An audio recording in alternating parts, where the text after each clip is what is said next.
깨끗게 하시니 주시니 그의 피 우리를 눈보다 더 크게 하셨네.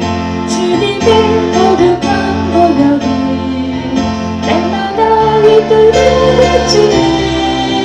담대 길 싸우며 나가세 천국에 들어갈 때까지.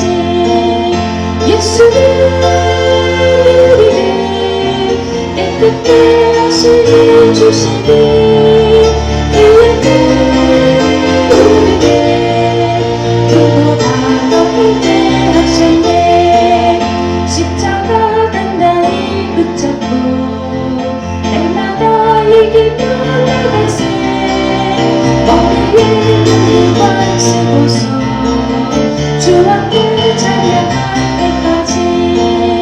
예수는 우리를 깨끗게 하시니 주시니 그의 피 우리를 눈보다 더 크게 하셨네. 변찬일 주님의 사랑과 거룩한 보혈의 눈물을 우리가 찬양을 합시다. 주님을 만나올 때까지.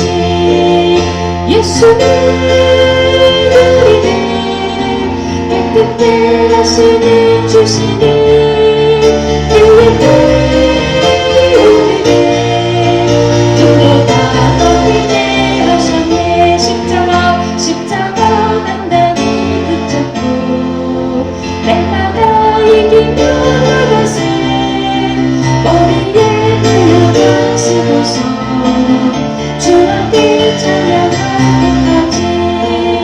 예수는 우리를 깨끗게 하시니 주시니 그의 피 우리를 눈보다 더 크게 하셨네.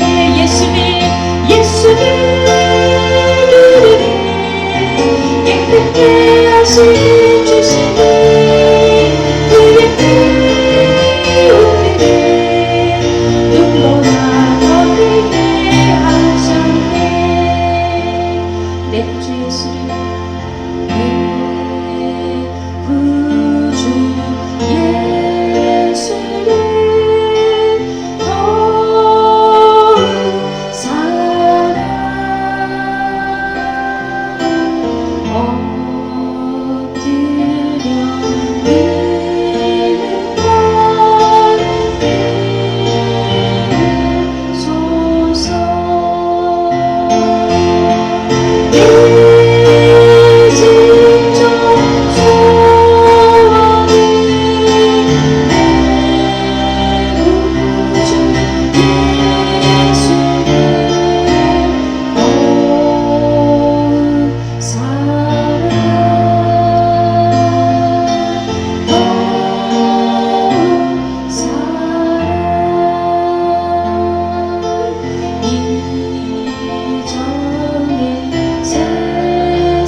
할렐루야. 오늘 이 새벽 제단에 오늘도 우리 주님께서 크신 은혜로 함께해 주실 줄로 믿습니다.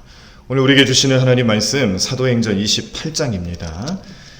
신약성경 237쪽에 나와 있습니다. 사도행전 28장 말씀을 교독하시면서 우리 함께 말씀 보시겠습니다.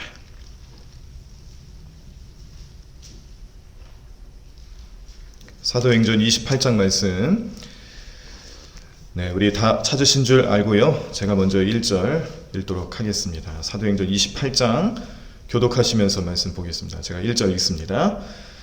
우리가 구조된 후에 안즉 그 섬은 멜리데라 하더라.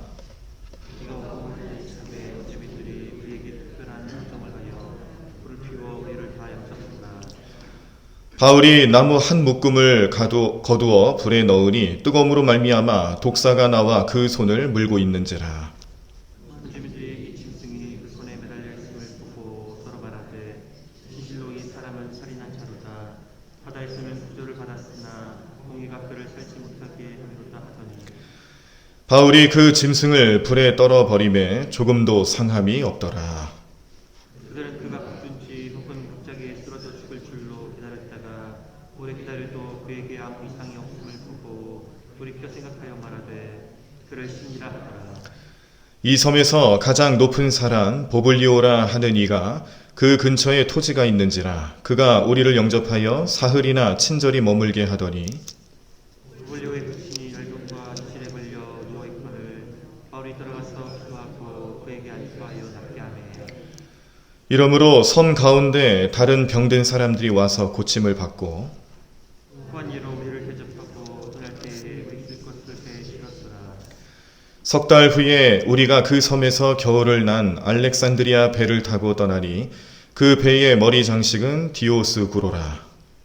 수라구사에 대고 사흘을 있다가 거기서 들어가서 레기온에 이르러 하루를 지낸 후 남풍이 일어나므로 이튿날 보디올에 이르러 거기서 형제들을 만나 그들의 청함을 받아 이래 함께 묵니라. 그곳 형제들이 우리 소식을 듣고 아비오 광장과 트레이스 타베르네까지 맞으러 오니 바울이 그들을 보고 하나님께 감사하고 담대한 마음을 얻으니라. 우리가 로마에 들어가니 바울에게는 자기를 지키는 한 군인과 함께 따로 있게 하였더라. 사흘 후에 바울이 유대인 중 높은 사람을 청하여 그들이 모인 후에 이르되 여러분 형제들아, 내가 이스라엘 백성이나 우리 조상의 관습을 배척한 일이 없는데 예루살렘에서 로마인의 손에 죄수로 내준 바 되었으니 로마인은 나를 신문하여 죽일 제목이 없으므로 석방하려 하였으나 유대인들이 반대하기로 내가 마지 못하여 가이사에게 상소하며 내 민족을 고발하려는 것이 아니니라. 이러므로 너희와 함께 이야기하려 청하였으니 이스라엘의 소망으로 말미암아 내가 이스라엘의 메인 바 되었노라. 그들이 이르되 우리가 유대에서 내게 대한 편지도 받은 일이 없고 또 형제 중 누가 와서 내게 대하여 좋지 못한 것을 전하든지 이야기한 일도 없느니라. 이에 우리가 너희 세상에 어떠한가 듣고자 하니 이 바에 대하여는 어찌 반대를 받는 줄 알기 때문이더라. 그들이 날짜를 정하고 그가 유숙하는 집에 많이 오니 바울이 아침부터 저녁까지 강론하여 하나님의 나라를 증언하고 모세의 율법과 선지자의 말을 가지고 예수에 대하여 권하더라. 그 말을 믿는 사람도 있고 믿지 아니하는 사람도 있어. 서로 맞지 아니하여 흩어질 때에 바울이 한 말로 이르되 성령이 선지자 이사야를 통하여 너희 조상들에게 말씀하신 것이 옳도다. 그랬을 때 가서 말하기를 너희가 듣기는 들어도 도무지 깨닫지 못하며 보기는 보아도 도무지 알지 못하는도다.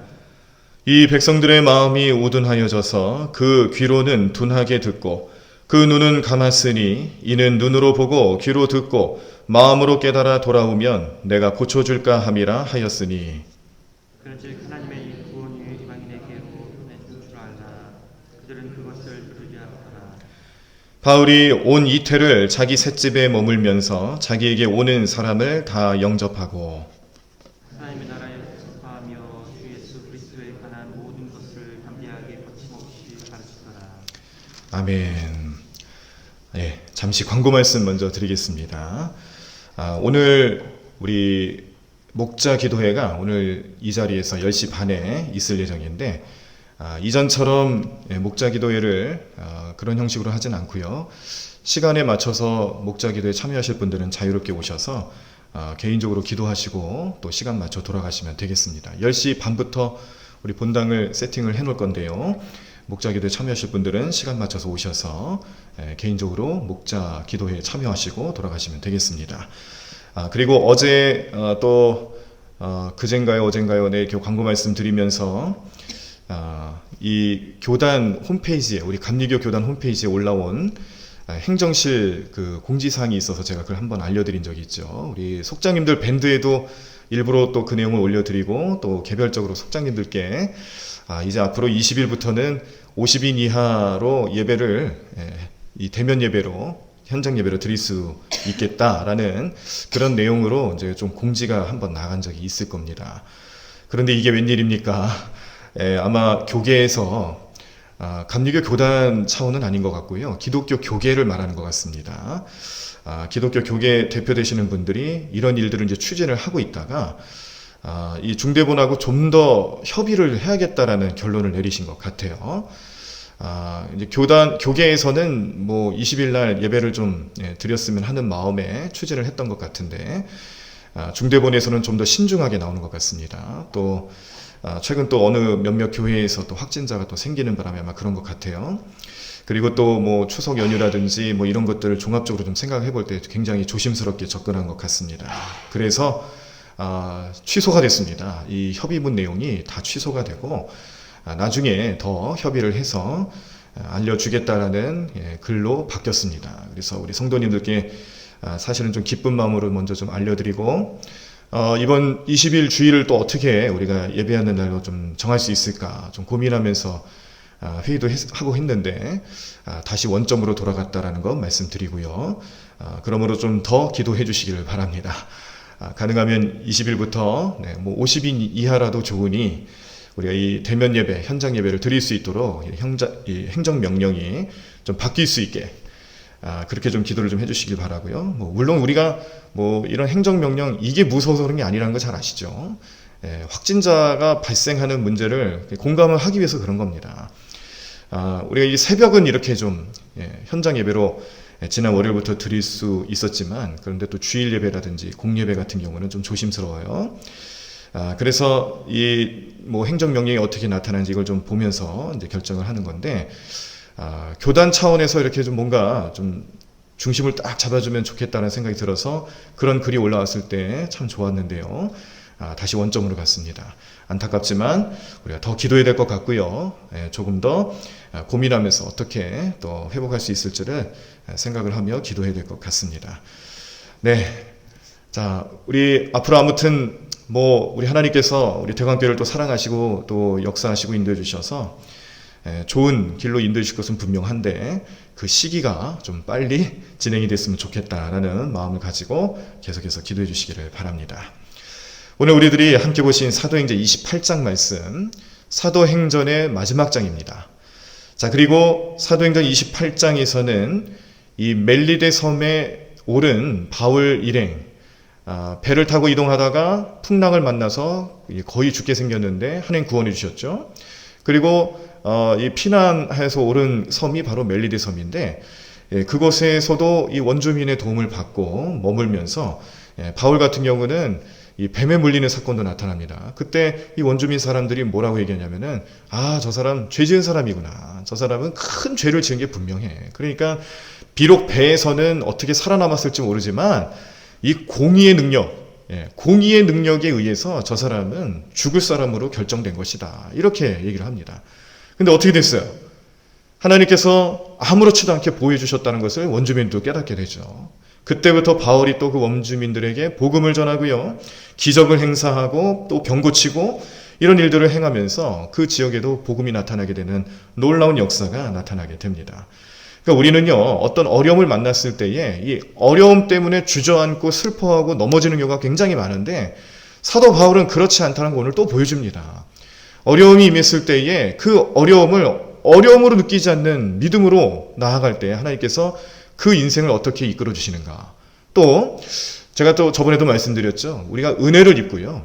죄 용서함을 받고 또 그런 깨달음을 얻으면 하나님께서 우리에게 주시는 또 다른 사명이 있어요. 우리에게 은혜를 주실 때마다 하나님은 우리를 사명을 주십니다. 그래서 우리가 날마다 은혜를 간구하고 또 은혜로 살아가기 위해서 기도할 때마다 우리 마음속에 주시는 하나님의 사명이 여러분들, 우리 성도님들 삶에 나름대로 나타나실 거예요. 그 사명에 대해서 우리가 마음을 다하여서 기도하시고 준비하시길 바랍니다. 하나님께서 나에게 주신 은혜를 붙잡고 어떤 사명을 감당할 수 있을지 성령님께 간구하시면서 그 능력으로 그 사명들을 잘 감당하시는 우리 모든 성도님들 삶이 되실 줄로 믿습니다. 자, 이렇게 멜리데 섬에도 올라서 또 놀라운 일들을 경험합니다. 근데 사실은 이게 중요한 게 아니죠. 오늘 28장 말씀에서 제일 중요한 것은 로마로 간다라는 거예요. 사도 바울이 로마로 들어갑니다. 그곳에서 전도 활동을 하고 끝나는 장면으로 마무리가 되어지는데 이거는 이 완결의 의미가 아니라는 거예요. 사도행전의 마지막 장일지는 모르지만 여기서 복음을, 로마에서 복음을 전하는 이 모습을 완결로 짓는 것이 아니라 결국 무엇을 얘기하냐면 이제 이방 선교가 활발하게 이루어질 것이다라는 것을 선포하는 내용입니다. 그러니까 오늘 이 사도 바울이 로마에 2년간 머물면서 유대인들과 이방인들에게 구원에 대한 소식도 전하고 복음도 전하고 또 그곳에서 더 이상 자신은 비록 이 신분으로 봤을 때는 죄수와 같은 신분으로 살아갈지 모르지만 그러나 하는 사역의 내용을 봤을 때는 하나님께서 이 사도 바울을 얼마나 붙잡고 계시는지 그를 통해 놀라운 능력을 보여주시고 기적을 행하게 하시고 또 담대하게 복음을 전하게 하면서 결국에는 철저한 복음 전도자로 나타나고 있는 모습을 오늘 말씀의 마지막 부분에 보여주고 있는 것이죠. 우리가 잘 아시는 것처럼 사도행전은 누가 쓴 책입니까? 누가가 썼죠. 사도행전은 누가 쓴 책이냐고 물으면 누가가 썼다고 대답하시면 돼요. 아재 개그를 했는데 전혀 반응이 없으신 거 보니까 많이 피곤하신 것 같아요. 조금만 정신을 좀 차리시고 마음을 좀 같이 해주세요. 누가가 쓴 책입니다. 사도 바울과 동행하며 복음을 전하고 또 사도 바울의 이 건강을 책임졌던 사람이죠. 의사입니다. 근데 이 사람이 누가복음도 쓰고 사도행전도 쓴 사람이에요. 근데 이 사도행전의 마지막 장 한번 볼까요? 마지막 절. 제가 다시 한번 읽어드리겠습니다. 30절과 31절인데 바울이 온 이태를 자기 셋집에 머물면서 자기에게 오는 사람을 다 영접하고 하나님의 나라를 전파하며 주 예수 그리스도에 관한 모든 것을 담대하게 거침없이 가르치더라 라는 말씀으로 누가가 마무리하는 겁니다. 이 마무리되는 말씀의 핵심이 뭐냐? 복음이 거침없이 증거되고 있다는 거예요. 누구를 통해서요? 사도 바울을 통해서 그렇게 나타나고 있다는 것이죠. 그러니까 로마에 들어가서 로마는 사도 바울의 입장에서 봤을 때는 그곳에서 순교하는 자리였습니다. 그럼에도 불구하고 그가 복음을 전하고 말씀 전하는 현장에 그 모습이 어땠는지 누가의 눈으로 봤을 때는요, 거침없는 거예요. 복음이 나타나는 능력이 얼마나 대단했는지 누가는 이 거침없는 복음의 놀라운 능력에 대해서 증언하고 있습니다. 이것뿐만이 아니죠. 이 사도행전 말씀에는 말씀이 흥왕하더라, 또 복음이 나타나더라, 이런 말씀을 통해서 또 교회에 대한 증언과 복음에 대한 증거들을 7가지로 정리해주는 누가의 메시지가 있다는 거 보셨죠? 그 메시지의 마지막 7번째 메시지가 오늘 이 30절과 31절에 나타나는 건데 결론은 뭡니까? 사도 바울을 통해서 하나님께서 이방 민족을 향한 복음을 얼마나 대단하게 이끌어 나가시는지 누가라는 사람의 눈을 통해 또 그를 통해 증언하고 있는 겁니다. 그래서 오늘은요, 오늘 28장 말씀을 보면서 뭐 여러 가지 사건들이 있습니다만 중요하게 좀 보셔야 될 내용이 뭐냐면 사도 바울이 이 로마에 들어가서 이 전해주고 있는 신학적인 주제들이 있어요. 이 복음을 전할 때 사도 바울의 신학적인 주제들이 그대로 드러나는데 그런 주제들에 대해서 간단히 좀 보시고 또 로마에서 복음을 전할 때에 만났던 유대인들이 있습니다. 이 유대인들과의 2번의 만남을 통해서 사도 바울이 갖게 된 생각 그리고 결론을 얻은 것이 무엇이냐, 그리고 그것을 통해 하나님께서는 복음을 또 이방 세계에 나타내시기 위한 과정으로 여기고 계셨구나, 이거를 깨달을 수 있는 말씀 보시도록 하겠습니다. 자, 먼저 오늘 28장에 나타나는 신학적인 주제들이 있는데요, 사도 바울은 이방인들이 섬기는 우상들과는 전혀 다른 살아있는 인격체로서, 살아있는 분으로서 하나님을 증거하고 있습니다. 이방 신들과 하나님과의 차이점이 뭐냐면 살아있느냐 죽어있느냐의 차이예요. 살아있는 하나님을 섬기는 성도들과 죽은 신을 섬기는 이방인들과의 차이가 크다라는 거죠. 살아계신 하나님이시고 또 성전에 계시는 하나님이시라 할지라도 그 성전은 살아계신 하나님에게 있어서는 성전에 갇혀있는 분이 아니라 성전 밖을 나오시는 하나님. 그래서 예루살렘에만 머무시는 하나님이 아니라 이방 세계까지도 구원과 은혜를 베푸시는 하나님이라는 것을 오늘 말씀을 통해서 증거하고 있는 것입니다. 하나님께서는 인간의 생명을 창조하신 분이기 때문에 어떠한 경우에라도 인간을 향한 하나님의 사랑, 어떠한 모습으로라도 은혜의 모습으로 나타나게 되는데 그 은혜 속에는 또한 믿지 않는 영혼들을 향해서는 최후의 심판자가 되신다는 것도 경고하고 있습니다. 그리고 바울은요, 예수 그리스도의 죽음과 부활이 하나님의 구속 사역에 하나님의 섭리로 나타난 것임을 선포하면서 예수 그리스도의 죽음과 부활은 곧 하나님의 뜻이며 그 뜻을 펼치셨고 그 사실을 믿어야 된다는 것을 늘 말씀하고 있는데 이게 날마다 바울이 말하는 설교의 핵심이며 주제였습니다. 베드로도 마찬가지죠. 베드로도 예수님의 수제자로서 이제 그가 교회의 지도자가 되고 말씀 전하고 복음 전할 때에 항상 그의 주제는, 설교의 주제는 그거였어요. 예수님은 우리의 죄를 용서해 주시기 위해서 이 땅에 오신 하나님의 아들이다. 하나님의 섭리 가운데 오신 분이고 그 섭리를 나타내시기 위해서 십자가에 달려 돌아가시고 피 흘리시고 모든 인류의 죄를 용서하시고 해결해 주신 메시아 되시며 그리스도 되신다는 것을 증언하는 것이 이 사도 바울과 또 다른 사도들의 모든 설교의 핵심이며 주제였습니다. 오늘날도 마찬가지죠. 오늘날도 많은 목사님들이 말씀을 전하고 설교할 때에 이 주제가 항상 중심이 되어야 된다는 것을 잘 압니다. 그래서 말씀을 전할 때나 또 성경을 해석해 드릴 때나 또 성경 공부를 할 때나 또 신방을 할 때나 항상 주제는 그거예요. 예수님 때문에 우리가 살았고 예수님 때문에 우리가 희망을 얻고 예수님 때문에 잘 될 수 있다는 것을 항상 말씀드리는 것이 바로 이런 이유에 있다는 사실입니다. 예수님만 구원을 주실 수 있는 유일한 분이시기 때문에 타락한 인간을 위해서 나타나신 이 복음은 결국 우리에게 회개를 하게끔 하고 세례받고 새 사람으로 거듭나게 한다는 것을 주제로 삼고 날마다 증거하는 사도 바울의 음성을 들을 수가 있습니다.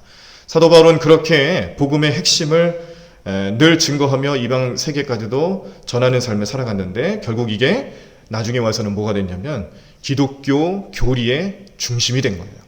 모든 기독교 교리의 중심이 되어서 여기에서 다른 교리들이 퍼져나간 것이다라는 것을 깨닫게 됩니다. 그러니까 오늘 이 사도 바울이 이렇게 목회 서신이라든지 전도하는 과정마다 우리에게 알려주는 그 복음의 핵심들이 결국 신학의 근본이 된 거예요. 신학 공부의 아주 가장 기본이 된 것이며 대부분 신학 사상들을 오늘 이 사도 바울이 다 정리를 해놓은 겁니다. 그래서 우리는 사도 바울의 삶과 또 사역과 또 그의 신학이라든지 설교 이런 것들을 보면서 거침없는 복음이 증거될 수밖에 없는 이유를 또 알게 되는 거죠. 핵심을 들고 나가는데 어떻게 거침이 없을 수가 있겠어요. 핵심을 알고 핵심을 깨닫고 그 핵심을 전하는데 누가 뭐라 하겠어요.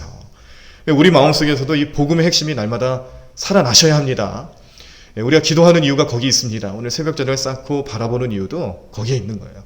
하나님 오늘 하루를 살아가면서도 오늘 예수님께서 내 안에 계심을 우리가 믿고 바라보며 예수님 때문에 나타나셨던 복음의 핵심이 내 삶에 나타나게 도와달라고 기도하셔야 될 줄로 믿습니다. 사도 바울이 그렇게 살아갔다라는 것이고 오늘 사도 바울의 모습을 통해서 우리의 신앙도 그렇게 될 수 있도록 기도하며 나아가시기를 간절히 축원합니다.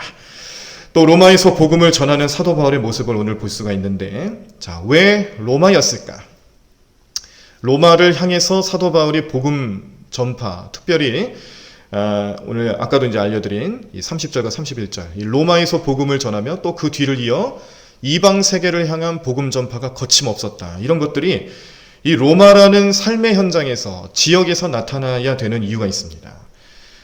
로마로 입성하는 것, 들어가는 것과 로마에서 복음을 전하는 것은 사도 바울의 입장에서 봤을 때는요, 하나님의 계획이 성취되고 세계 선교가 실현되는 것을 위해서 선택된 장소예요. 당시 로마 제국은요, 세계의 중심이었습니다. 그래서 로마가 그때 당시 세계의 중심이 되었다는 것을 깨닫게 하는 표현이 있는데 대표적인 표현 두 가지가 있습니다. 하나는 아마 들어보셨을 겁니다. 팍스 로마나 들어보셨죠? 팍스 로마나 로마 안에서의 평화란 뜻인데 이 팍스 로마나라는 것은 결국 뭐냐면 힘의 원리에 의해서 로마가 얼마나 강대국이냐, 얼마나 대단한 제국이냐라는 것을 깨닫게 하는 그런 말이에요. 로마가 점령하는 나라들이 계속 번져나가면서 많아지면서 로마가 통치하고 또 로마가 이 힘에 의한 통치를 벌여나가는 지역마다 평화가 임하다는 것이죠. 그러니까 힘의 논리에 의해서 평화가 임한 것이기 때문에 팍스 로마나라는 말, 이것은 결국 로마가 세계의 중심이라는 것을 말해주는 것뿐만 아니라 로마 제국의 그런 힘에 대해서도 과시하는 내용입니다. 또 하나 표현은요, 모든 길은 어디로 통해요? 로마로 통한다는 말이 있어요. 모든 길은 로마로 통한다. 이 말의 뜻도 결국에는 로마가 세계 중심이라는 말의 뜻이죠. 실제로 로마 여행을 이제 가보시게 되면은 거기에 이 로마를 향해 들어가는 길을 그때 당시 얼마나 또 잘 닦아놨는지, 또 전차가 다니는 길, 또 수레가 다니는 길, 사람이 다니는 길, 그 길을 다 돌로 이렇게 다 닦아놓고 또 정리를 해놓고 그 중심, 로마를 향해서 가는 길, 그 길도 구불구불한 길이 아니더라고요. 다 직선으로 된 길이에요. 그런 길로 로마를 향해 나갈 수 있게끔 만들어 놓은 도로를 보면서 정말 감탄을 금할 길이 없습니다. 대단했구나. 로마라는 나라가 얼마나 대단한지 깨닫게 되는 겁니다. 그런데 그 세계의 중심에 복음이 들어간다 생각을 해보세요. 그 복음이 모든 이방 세계로 퍼져나갈 수 있는 중심이 된다고 생각을 해보세요. 얼마나 대단하겠습니까? 실제로 나중에는 이제 로마가 이 기독교를 국교로 공인하게 되면서 그때부터 이제 기독교는 이 정말 번창하는 부흥의 새로운 국면을 맞이하게 되죠. 물론 이제 양면성이 있습니다. 교회가 발전하는, 또 신학과 신앙이 발전하는 계기도 되지만 한편으로는 또 세속화가 되어지는 과정 중에 또 그런 모습도 나타나게 되는데, 어쨌든 이 로마를 향해서 복음 전하고 로마에서 말씀 전하는 사도 바울은 그것까지도 본 거예요. 이 로마가 세계 중심이고 이곳에서 복음이 전파될 수 있는 것을 미리 본 겁니다. 그래서 바울은 지금 로마로 들어가는 모습 속에서는 초라하고 보잘것없는 죄인의 모습으로 들어가는 겁니다. 고발당하고 또 죄수의 신분으로 그렇게 들어가는 과정이지만, 그러나 복음의 입장에서 봤을 때는 예수님이 마치 예루살렘에 입성하실 때 호산나 환영을 받으면서 예수님이 예루살렘 입성을 하셨기 때문에 십자가를 지시고 복음을 완성하시고 구원을 완성하시는 일을 감당하실 수 있었잖아요. 사도 바울도 마찬가지입니다. 그런 마음으로 로마에 들어가는 거예요. 죄인의 신분으로 들어가지만 그는 그의 마음속에 그의 영적인 삶은 복음을 붙잡고 복음을 가지고 로마에 들어가서 결국 복음으로 승리하게 될 것을, 말씀으로 전하며 승리할 것을 마음으로 바라보면서 들어가는 것이라는 것을 오늘 말씀을 통해 깨달을 수가 있습니다. 이것이 우리가 복음으로 살아가는 사람들의 특징이죠. 그래서 환경의 지배를 받는 게 아니에요. 복음으로 살아가는 사람들은 환경의 지배를 받는 게 아닙니다. 영향을 받을 수는 있어요. 그러나 환경에 지배당하는 게 아니에요. 그 환경 속에서도 복음으로 살아갑니다. 아무리 어렵고 힘들어도 복음으로 이깁니다. 또 평화롭고 또 형통한 길을 살아갈 때는 복음이 흥하게끔 만듭니다. 모든 과정 속에서 복음이 그의 삶의 주제가 된다는 것은 결국 하나님께서 그 삶을 통해 그 사람을 축복의 통로로 삼고 복음을 전할 수 있는 복음의 통로로 삼기 위한 하나님의 은혜로 생각하고 계시는구나라는 것을 깨닫게 되는데, 오늘 사도 바울의 모습이 복음으로 승리하는 삶을 살아간다는 것을 생각하시고 우리 마음속에서도 이 사도 바울과 같이 복음으로 살아가며 승리의 길을 경험하시는 귀한 삶 되시기를 간절히 축원합니다. 오늘 로마에서 유대인들을 만났습니다. 두 차례에 걸쳐서 만나게 되는데, 첫 번째 만남에서는 약간의 이제 사도 바울이 그동안 있었던 이 고소 고발 사건 가운데 어쩔 수 없이 이 가이사에게 유대인들을 상소할 수밖에 없는 일들을 좀 변명하며 그럴 수밖에 없었다는 이유를 설명해주는 만남을 먼저 갖고요. 한 번 더 만나는데 그때는 이제 본격적으로 복음을 전해요. 유대인들과 만남을 가지고 대화를 나누면서 복음에 대해서 확실히 증거를 하는데, 이 과정에서 사람들도 많이 왔고요. 복음을 가지고 토론을 벌이는데 그 시간도 길었습니다. 하루 종일 하나님 나라 증거하고 복음 증거하고 어떻게든 이 유대인들의 마음을 예수님께로 향하게끔 만들기 위해서 유대인들이 존경하고 잘 알고 있는 모세 그리고 율법 이런 것들을 잘 설명하고 또 연관지어가면서 예수님을 증거하는데요. 결과적으로는 잘 안 됐어요. 물론 믿음을 가지고 변화된 사람도 있었지만 그렇지 못한 사람도 많았다는 겁니다. 유대인들의 마음이 맞지 않았다라고 오늘 말씀에 표현이 되어 있는데, 그것은 복음이 잘 들어가지 않는다라는 표현이죠. 그래서 사도 바울은요, 이 유대 지도자들과의 만남을 통해 복음을 전할 때에 순종치 못하는 것을 바라보면서 이사야의 말씀을 인용하며 결국에는 하나님께서 이스라엘 백성들을 사랑하셔서 이스라엘 백성들 가운데 예수님도 나타나게 하시고 메시아가 태어나게 하셨음에도 불구하고 예수님 믿지 않고 예수님 배척하고 결국에는 그 예수님 복음이 이방 세계로 나갈 수밖에 없게끔 만들었다. 하나님의 뜻이 이방을 향한 복음 전파도 하나님 뜻이기도 하지만 근데 하나님께서 유대인들을 사랑하시고 이스라엘 백성들을 선택하셨다는 것은 결국 복음의 첫 번째 증언자로서 선택받은 민족인데 그걸 다 저버렸다는 거예요. 오늘 이 유대인들과의 대화를 통해서 그걸 확증했고 사도 바울도 유대인들은 그렇다는 것을 확신을 얻습니다. 그리고 난 뒤에 오늘 28장의 마지막 절에 나와 있는 것처럼 2년 동안 자기 셋집에 머물면서 오는 사람들 또 복음으로 함께하는 사람들을 영접하고 복음을 전하는 모든 과정 속에서 담대하게 거침없이 가르치면서 이 복음이 세계 여러 나라 가운데 전파되는 데에 사도 바울이 정말 큰 역할을 감당하고 그런 이야기도 있어요. 가는 곳곳마다 그가 발걸음을 옮기는 곳마다 교회가 세워졌다. 얼마나 복음에 대한 열정이 대단했는지 사도 바울의 모습을 오늘 말씀을 통해서 확인할 수가 있습니다. 오늘 이 말씀을 보며 우리가 생각해야 될 부분들은 우리도 복음으로 살아가자라는 거죠. 복음으로 살아가는 신앙과 생활이 되시길 간절히 축원합니다. 복음으로 살아가는 성도들이 되시기를 간절히 축원합니다. 우리가 오늘 새벽 자리를 쌓고 또 신앙생활하는 궁극적인 목적은 우리의 구원에도 있지만 하나님께서 우리에게 주시는 사명이 있어요. 우리가 은혜를 입으면 사명을 주신다고 했죠. 우리가 구원이라는 은혜를 입었습니다. 십자가 앞에서 큰 은혜를 입었습니다. 세상이 줄 수 없는 은혜와 또 그 사랑을 힘입어 살아가는데 그때 예수님이 우리에게 주신 사명 뭡니까? 세계 여러 나라 가운데 세상 끝까지 성령 충만하여서 말씀 전하라는 거잖아요. 복음 전하라는 거잖아요. 오늘 우리 주변에 아직 믿지 않는 영혼들이 있다면 그들을 위해서 기도하십시오. 또 복음 전하십시오. 그들이 믿음이 생기고 안 생기고의 문제는 성령님께 맡기고 하나님께서 역사하실 것으로 믿고 우리는 증거하는 겁니다. 하나님께서 누구를 택하실지 누구를 구원하실지 우리는 알 수 없지만 그러나 우리는 할 수 있는 일이 있는데 많은 사람들에게 복음 전하는 겁니다. 사도 바울이 그렇게 살아갔습니다. 많은 교회 지도자들이 그런 삶을 살아갔습니다. 예수님의 제자들이 그렇게 살아가다 순교당했고요. 오늘날도 많은 교회와 또 성도님들, 또 교육 목회자들, 또 평신도 지도자들 우리가 이러한 사명을 붙잡고 살아가는 중요한 이유는 복음으로 살아가고 복음을 전파하기 위해서 살아간다는 거 잊지 마시고 오늘도 기도하며 성령님 내가 오늘 하루를 복음으로 살아갈 수 있게 도와달라고 기도하시면서 승리하시는 여러분들의 삶이 되시기를 간절히 축원합니다. 다 자리에서 일어나시겠습니다. 이른 아침 내 영혼의 목마름에